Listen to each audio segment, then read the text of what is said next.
What does that mean? It means if he will not die on the cross, he will attend Bible studies, he will get himself rebaptized. You see the difference? The difference is, God knows if in your heart you are truly converted. In your heart, you have repented from ignorance.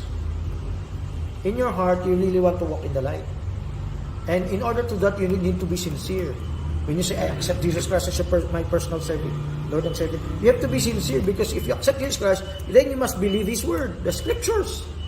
You must not be biased in checking out the evidences. So that is the answer. Can you be mistaken? Yes.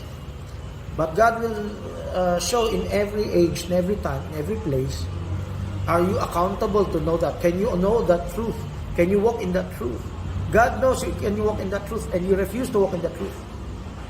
So it's not for us to